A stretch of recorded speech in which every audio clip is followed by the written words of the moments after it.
அனைவருக்கும் வணக்கம். மீண்டும் ஒரு கருத்து பதிவில் உங்களை சந்திப்பதில் மகிழ்ச்சி. ஈரான், இஸ்ரேல், அமெரிக்க யுத்தம் தொடர்பான ஒரு சிறிய கருத்து பதிவு வழங்கலாம் என்று நினைக்கிறோம். இப்பொழுது வரை இந்த யுத்தம் தொடர்ச்சியாக வீரியம் பெற்று நடந்து வருவதாக அறிய முடிகிறது.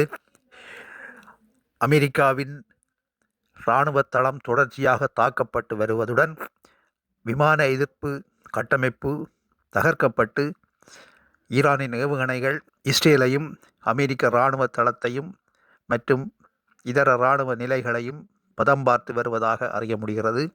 அதே நேரம் இஸ்ரேலும் அமெரிக்காவும் இணைந்து ஈரான் மீதும் சட்டமாரியான தாக்குதல்களை நடத்தி பெரும் அழிவுகளை உண்டு பண்ணி வருகின்றது.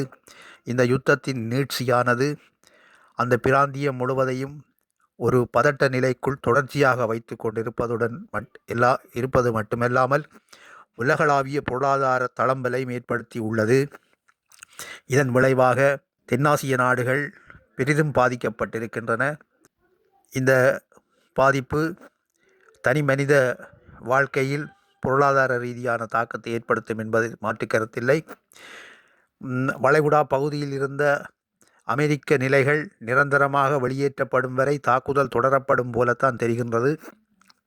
ஏனென்றால் கடந்த 2025ஆம் ஆண்டு இஸ்ரேல் ஈரான் மீது தாக்குதல் நடத்திய போது அந்த தாக்குதலுக்கு பதிலடி கொடுத்த ஈரான் தொடர்ச்சியாக 12 நாட்கள் வரை இடைவிடாத தாக்குதலை நடத்தி இஸ்ரேலின் பெரும்பாலான பகுதிகளை அழித்திருந்தது. அதன் பிறகு அமெரிக்கா தலையிட்டு அந்த யுத்தத்தை ஒரு B-2 பொம்பர் மூலம் குண்டு வீசி அணு உற்பத்தி மையங்களை தகர்த்ததாக கூறிவிட்டு ஏதோ ஒரு பரஸ்பர இரகசிய தொடர்புகளின் அடிப்படையில் ஈரானும் அமெரிக்காவும் யுத்தத்தை நிறுத்தி கொண்டது, இஸ்ரேலும் நிறுத்தி கொண்டது.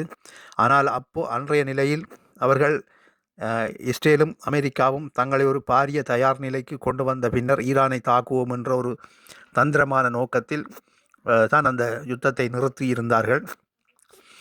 தங்களுக்கு தோல்வி என்று காட்டிக்கொள்ளாமலும் வெற்றி என்று காட்டிக்கொள்ளாமலும் தாங்கள் சமாதானத்தை நாடுபவர்கள் போல ஒரு வெளிப்படையான பார்வைக்கு தங்களை காட்டிக்கொண்டு யுத்தத்தை நிறுத்திவிட்டு மிகுந்த ஆயத்தத்துடன் திட்டமிடலுடன் இந்த யுத்தத்தை ஆரம்பித்தார்கள் கடந்த 28ஆம் தேதி. ஆனால் இவர்கள் இந்த யுத்தத்தை ஆரம்பிக்கும் போது அவர்கள் போட்டிருந்த திட்டம் எப்படியாக இருந்திருக்கும் என்றால், இந்த ஈரானுடைய அதி உயர் தலைவரை கொன்றுவிட்டால் அவர்களுடைய நிர்வாக கட்டமைப்பு சீர்குலைந்துவிடும். அதன் பிறகு ஈரான் ஏதாவது ஒரு சமாதான பேச்சுவார்த்தைக்கு தொடர்ச்சியாக வரும். அதன் அடிப்படையில் தங்களுடைய விருப்பங்களை ஈரான் மீது திணித்து அதனை கையகப்படுத்தி விடலாம், அல்லது அதனை தங்களுடைய கட்டுப்பாட்டுக்குள், அந்த ஈரானுடைய நிர்வாகத்தை தங்களுடைய கட்டுப்பாட்டுக்குள் கொண்டு வந்து நடத்திவிடலாம் என்று ஒரு தவறான கணிப்பின் மூலம் அந்த நாட்டின் பெரும்பாலான மக்களால் நேசிக்கப்படும், ஒரு நீண்ட காலமாக ஏறக்குறைய 40 வருடங்களாக அந்த நாட்டை நிர்வகித்து வழிநடாத்தி வந்த மிகவும் மதிக்கக்கூடிய அந்த நாட்டின் தலைவரான அயதுல்லா அலி கமைனி குண்டு வீசி கொலை செய்ததன் மூலம் ஈரானிய மக்களையும் ஈரானுடைய அரச நிர்வாகத்தையும் வலுவான அந்த இராணுவ கட்டமைப்பையும் மிகவும் கடுமையான கோபத்துக்கு உள்ளாக்கி மோசமான பதில் தாக்குதல்களை நடத்தும் அளவுக்கு செய்துவிட்டிருக்கிறார்கள். அவர்கள் எதிர்பார்த்தது போல 2-3 நாட்களுக்குள் இந்த தாக்குதலை செய்துவிட்டு ஈரான் ஏதோ ஒரு வழியில் தங்களுடைய திட்டத்துக்கு இயைந்து வந்துவிடும் என்றுதான் கருதியிருந்தார்கள். ஆனால் அதற்கு மாறாக சகல தளங்களும், வளைகுடாவில் உள்ள அமெரிக்க இராணுவ தளங்கள், இஸ்ரேல் நாட்டில் உள்ள இஸ்ரேலிய இராணுவ தளங்கள், என் குடியிருப்புகள் கூட தாக்கப்படுகிறது என்று தான் அறிகிறோம். இஸ்ரேலும் அமெரிக்காவும் இணைந்தும் ஈரானில் மிகவும் மோசமான தாக்குதல்களை நடத்தி வருகிறார்கள். இதற்குள் ஒரு நகைச்சுவையான விடயத்தை இன்றைய செய்திகளில் அவதானித்தோம்.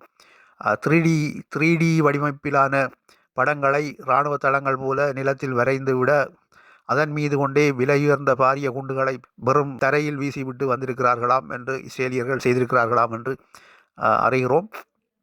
இதுபோன்ற ஒரு ஏமாற்று வேலையை விடுதலை புலிகளும் அந்த யுத்த காலத்தில் முல்லைத்தீவு காட்டுப்பகுதிக்குள் ஒரு இடத்தில் அமைத்திருந்தார்கள். பாரிய இராணுவ முகாம் போல பொய்யான டேங்குகளையும் துப்பாக்கி ஏந்திய பொம்மைகளை நிறுத்தி விட்டு வைத்திருந்தார்கள். அதை வைத்துவிட்டு அதற்கு வெளிப்புறமாக காவல் நின்று மறைவாக காவல் நின்ற பொழுது இலங்கை இராணுவத்தின் உளவு விமானம் அதனை படம் எடுத்துவிட்டு விடுதலை புலிகளின் இராணுவ தளம் ஒன்று இங்கே இந்த இடத்தில் இருக்கிறது என்று சொல்லி அதனை சுற்றி வளைத்து உள்ளே சென்று பார்த்தால் அங்கே எல்லாம் வெறும் பனமட்டையும் பேப்பர்களாலேயும் செய்யப்பட்ட டேங்குகளும் வாகனங்களும் துப்பாக்கிகளும் பொம்மைகளும் இருந்திருக்கிறது. அந்த நேரத்தை அவதானித்திருந்த விடுதலை புலிகள் அந்த இராணுவத்தின் மீது பாரிய தாக்குதல் தொடுத்து பெரும் இழப்புகளை உண்டாக்கி அவர்களை தப்பியோட பண்ணி பெரும் உயிர் சேதத்தை உண்டு பண்ணியிருந்தார்கள். அதே தந்திரத்தை ஈரானானது அமெரிக்காவுக்கும் இஸ்ரேலுக்கும் செய்திருக்கிறது. ஆனால் இதில் என்ன வியப்பென்றால் விடுதலை புலிகளுக்கும் இலங்கை அரசாங்கத்துக்கு நடந்த யுத்தத்தின் போது இவ்வளவு துல்லியமான தொலைநோக்கிகள் இருந்திருக்கவில்லை, துல்லியமான கருவிகள் இருந்திருக்கவில்லை. ஆனால் இவ்வளவு நவீனமயப்பட்ட இராணுவ கட்டமைப்பை வைத்திருக்கும் இஸ்ரேல், அமெரிக்கா கூட இந்த 3D வரைபடத்தின் மீது குண்டு வீசி இருப்பது ஒரு நகைச்சுவையான விஷயம். இப்படி அவர்கள் மிக நேர்த்தியான திட்டமிட்ட ஒரு வகையில் எதிர்த்தாக்குதலை ஈரானியர்கள் நடத்தி வருவது அமெரிக்கா மிகவும் பின்தங்கிய நிலையில் சென்று கொண்டிருப்பது போலத்தான் தெரிகிறது.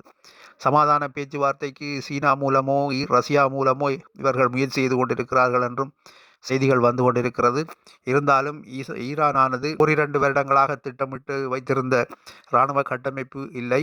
அவர்கள் 40 வருடங்களாகவே இந்த அமெரிக்க இஸ்ரேலிய ஏகாதிபத்தியத்துக்கு ஒரு முறையான பதிலடி கொடுக்க வேண்டும் என்று அவர்கள் மிகவும் துல்லியமாக திட்டமிட்டு கட்டமைத்து வைக்கப்பட்டுள்ள இராணுவ வலிமை இப்போது சிறிதாக வெளிப்படுகிறது போல தான் தெரிகிறது. இதனுடைய தாக்கம் ஒரு மிகப்பெரிய பிராந்திய போருக்கோ அல்லது ஒரு பேரழிவான யுத்தத்துக்கோ கொண்டு செல்லும் என்பது பெரும்பாலும் ஒரு ஐயப்பாடான நிலையாக தான் இருக்கிறது. ஏனென்றால் இவர்கள் தங்களுடைய பக்கத்தில் இஸ்ரேலுக்கோ அல்லது அமெரிக்காவுக்கோ பாரிய அழிவுகள் ஏற்படும் பட்சத்தில் மிக மோசமான ஆயுதங்களை கூட ஈரான் மீது பிரயோகிக்கிறதுக்கு யோசிப்பார்கள். ஆனால் இதில் ஒரு விடயத்தை அவதானிக்க வேண்டும். ஈரான் இப்பொழுது தனியாக யுத்தம் செய்கிறது. ஆனால் மிகவும் நெருக்கமான இரகசிய உடன்பாடுகளுடன் சீனாவும் ரஷ்யாவும் வடகொரியாவும் அந்த நாட்டுடன் இருப்பது இவர்கள் அவ்வளவு எளிதாக அந்த நாட்டின் மீது ஒரு பாரிய ஆயுத தாக்குதல் ஒன்றை மேற்கொள்வதற்கு யோசிப்பார்கள். அப்படி அது நடந்துவிட்டால் அது பின்விளைவுகளை அமெரிக்காவுக்கும் இஸ்ரேலுக்கும் மோசமாக உருவாக்கும் என்பதில் மாற்று கருத்தில்லை.